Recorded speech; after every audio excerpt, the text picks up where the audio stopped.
China के साथ उनकी इन जो हरकतों के खिलाफ आवाज उठानी चाहिए थी, लाल आंख कर करके चाइना को समझाना चाहिए था। काश नरेंद्र मोदी की ये बात प्रधानमंत्री मोदी ने सुनी होती तो आज तस्वीर कुछ और होती। चीन को लाल आंख दिखाने की बात करने वाले नरेंद्र मोदी इन दिनों जब प्रधानमंत्री बन चुके हैं तो वो चीन के दौरे पर हैं। वहां चाइना से हाथ मिला रहे हैं, उस चाइना से जिसने पहलगाम अटैक के बाद पाकिस्तान का समर्थन किया था, पाकिस्तान को हथियार पहुंचाए थे और उन हथियारों से पाकिस्तान ने भारत के आम लोगों पर शेलिंग की थी, भारत के जवानों को निशाना बनाने की कोशिश की थी। उस पाकिस्तान के साथ साझा कर रहे हैं मंच कौन? प्रधानमंत्री मोदी। और ना सिर्फ पाकिस्तान बल्कि पाकिस्तान को अपना भाई बताने वाला और इस आतंकवाद में पाकिस्तान का साथ देने वाले तुर्की देश के राष्ट्रपति के साथ भी मोदी हाथ मिला रहे हैं। तस्वीर देखिए, तुर्की के राष्ट्रपति बेलारूस के राष्ट्रपति से हाथ मिला रहे होते हैं। जैसे ही हाथ छोड़ते हैं, लपकते हुए प्रधानमंत्री मोदी उनका हाथ थाम लेते हैं, उनका कंधा थपथपाते हैं जैसे किसी बात पर शाबाशी दे रहे हों। अब वो कौन सी बात हो सकती है दोस्तों, ये तो आप जाकर भाजपाइयों से ही पूछ लीजिए।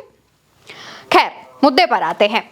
दोस्तों, चाइना पहुंचे हैं प्रधानमंत्री मोदी, उनका रेड कारपेट बिछाकर स्वागत किया गया है, लेकिन वैसा ही सेम स्वागत पाकिस्तान के प्रधानमंत्री का हुआ। यानी कि चाइना ने पाकिस्तान और हिंदुस्तान को एक ही तराजू में रखकर तौल दिया है। और जब इस पर विपक्ष सवाल पूछ रहा है तो भाजपा के लोगों को मिर्ची लग रही है। विपक्ष का कहना जो है वो भी सुन लीजिए। विपक्ष की तरफ से एक पोस्ट किया गया, कांग्रेस ने पोस्ट किया, लिखा, चीन ने गलवान घाटी में हमारे 20 जाबाज सैनिकों की जान ले ली। ऑपरेशन सिंदूर के वक्त चीन खुलकर पाकिस्तान का साथ दे रहा था। चीन ने पाकिस्तान को लाइव अपडेट दिए। चीन की इस नापाक हरकतों पर नरेंद्र मोदी ने सख्त कदम उठाया, मुस्कुराते हुए चीन के राष्ट्रपति से हाथ मिलाया। कांग्रेस ही सिर्फ सवाल नहीं उठा रही है, सोशल मीडिया पर भी लोग लगातार इस मुलाकात की निंदा कर रहे हैं। अब आगे की कहानी जो है वो हम आपको आखिर में बताएंगे। पहले लोग क्या कह रहे हैं वो जानना जरूरी है, ताकि जो चीजें हैं वो आसान शब्दों में समझ में आ सके। नैरेटिव जो बनाया जा रहा है, जो मोदी की एक तरीके से तस्वीर दिखाई जा रही है, वो आपको समझ में आएगी। देखिए, सुप्रिया श्रीनेत कांग्रेस प्रवक्ता लिखती हैं, गलवान में शहीद 20 जाबाज सैनिक, पहलगाम में शहीद 26 निर्दोष भारतीय, पुंछ में शहीद हुए 17 बेकसूर भारतीय नागरिक। चीन पहुंचने पर जहन में एक बार तो इनका ख्याल आया होगा मोदी जी। वैसे जिस निर्लज्जता से आप वहां के वीडियो शेयर कर रहे हैं, ऐसा लगता तो नहीं है, लानत है, कहती हैं सुप्रिया श्रीनेत। वहीं कांग्रेस के एक और नेता हैं सुरेंद्र राजपूत, लिखते हैं, थाली का बैगन हो या बिन पेंदी का लोटा, कहीं भी लुढ़क लेता है। ये बात चीन हो या जापान, रूस हो या अमेरिका या फिर यूक्रेन ही क्यों ना हो, समान रूप से पाई जाती है। तंज किस पर कसा गया है, समझदार को इशारा काफी है। एक और यूजर है, लिखते हैं, चाइना ने पाकिस्तान के प्रधानमंत्री और भारत के प्रधानमंत्री दोनों को एक जैसा वेलकम दिया। इस खबर के कई मायने हैं। जो हम रेड कारपेट वाली खबर का बात का जो अभी हम कुछ देर पहले जिक्र कर रहे थे, उसकी तस्वीर देखिए। और यहाँ पर एक और डिफरेंस दोस्तों आपको साफ साफ नजर आएगा। मोदी को चाइना में रिसीव करने जब वो प्लेन से उतरते हैं तो कितने लोग पहुंचे हैं, खुद ही देख लीजिए, बताने की जरूरत क्या है। वहीं दूसरी तरफ पाकिस्तान के प्रधानमंत्री शहबाज शरीफ जब पहुंचते हैं तो उनके साथ उनको रिसीव करने कितने लोग आ रहे हैं, वो भी तस्वीर देखिए। दोनों तस्वीरों का कंपैरिजन आपके हाथ में है, क्या कहना चाहते हैं वो भी आपके हाथ में है। एक और यूजर हैं, लिखते हैं, पहलगाम में हमला हुआ, पाकिस्तान को चीन ने खुला समर्थन दिया और आज मोदी जी चीन में पाकिस्तान के प्रधानमंत्री के साथ एक ही मंच पर खड़े हैं, या ये कह लीजिए कि एक ही मंच साझा कर रहे हैं।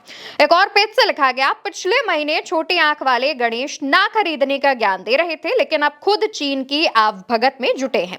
चीन ने पाकिस्तान को मोहरा बनाकर मोदी की गर्दन पकड़ ली, वीजा भी खुलवा लिया और भारत के बाजार में व्यापार भी बढ़ा लेगा। ये मोदी की विदेश नीति का कायरतापूर्ण सरेंडर है। सरेंडर की बात होने लगी है। ये कुछ वो पोस्ट हैं, ये जो कुछ रिएक्शंस हैं वो हम आपको बता रहे हैं। हालांकि अंधभक्तों की कमी नहीं है, उनको तो कुछ भी बता दो वो मोदी ही करेंगे। लेकिन सीधा सा सवाल ये है, पहलगाम का जब अटैक हुआ, ऑपरेशन सिंदूर हुआ, पाकिस्तान को 2 लोग हथियार पहुंचा रहे थे, चाइना, तुर्की। ना सिर्फ हथियार पहुंचा रहे थे बल्कि सपोर्ट कर रहे थे और बयान भी दे रहे थे कि हम तो पाकिस्तान के साथ हैं। तुर्की तो उसे अपना भाई तक बता रहा था। तुर्की के जो राष्ट्रपति हैं वो और शहबाज शरीफ भी जब चीन में मिलते हैं तो लगता है जैसे बिछड़े हुए यार मिले हों। वो हमारा मसला नहीं है। मसला यहाँ पर यह है कि पहलगाम भूल गए क्या मोदी जी? सवाल यही है। विपक्ष भी सवाल पूछ रहा है। आम जनता और उस पहलगाम अटैक में मारे गए निर्दोष भारतीयों के परिवार भी यही जानना चाहते हैं। एक तरफ मोदी जी चीन के साथ गलबैया कर रहे हैं तो वहीं दूसरी तरफ एशिया कप में इंडिया और पाकिस्तान के मैच की बात चल रही है। मैच शेड्यूल हो रहा है। हो क्या रहा है देश में और इसकी जवाबदेही कौन देगा, ये सवाल आम भारतीय पूछ रहे हैं। जैसे हम पूछ रहे हैं वैसे ही उन निर्दोष लोगों के परिवार भी पूछ रहे हैं जिनकी जान इस पहलगाम अटैक में गई थी। इसको लेकर के तमाम चीजें चल रही हैं। फैक्ट तो ये भी सामने आया दोस्तों, जो जानकारी में है बता देना चाहिए कि कुछ समय पहले जब पहलगाम अटैक के बाद धीरे धीरे चीजें नॉर्मल हुई तो अडानी लगभग जून जुलाई के महीने में अडानी पहुंचे थे चाइना। अडानी पहुंचे, उसके बाद राजनाथ सिंह पहुंचे, राजनाथ सिंह के बाद मेरे ख्याल से विदेश मंत्री एस जयशंकर पहुंचे और उसके बाद मोदी जी पहुंचे हैं। तो आखिर ये चल क्या रहा है? क्या अडानी का पहले जाना संयोग था या कोई प्रयोग था? और आमतौर पर मोदी जी जहां जाते हैं उसके बाद अडानी पहुंचते हैं बिजनेस के लिए, लेकिन इस बार कुछ उल्टा हुआ है। तो क्या अडानी को कुछ ऐसी खबर लगी कि उन्हें समझ में आया कि ये सारी चीजें हमसे मैनेज नहीं होंगी, या जो भी बात है, जो भी चीजें, जो भी चर्चाएं चल रही हैं आमतौर पर वो हमने आप तक पहुंचा दी है। अडानी वाला मसला, दूसरी बात चीन और पाकिस्तान के साथ तमाम चीजें सामने आ रही हैं। हालांकि जो भारतीय मीडिया है वो तमाम बड़ी बड़ी चीजें कर रहा है।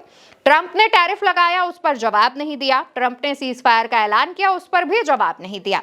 इसको लेकर के कहा यह जाने लगा कि ट्रंप की दादागिरी हो रही थी, इसलिए हम चीन से संबंध बढ़ा रहे हैं।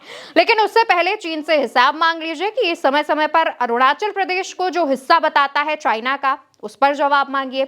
लद्दाख की जो जमीन पर लगातार अपना कब्जा बढ़ाता जा रहा है, कॉलोनियां वहां पर बसा रहा है, उस पर जवाब मांगिए। लगातार जो पाकिस्तान का साथ दे रहा है, वो पाकिस्तान जो आतंकवाद को समर्थन करता है, उस पर भी जवाब मांगिए। और उसके बाद फिर चाहे जितनी चाय पर बैठक करनी हो, जितने हाथ मिलाने हो, जितना गले मिलना हो, मिलिए आराम से, किसी को कोई दिक्कत नहीं है।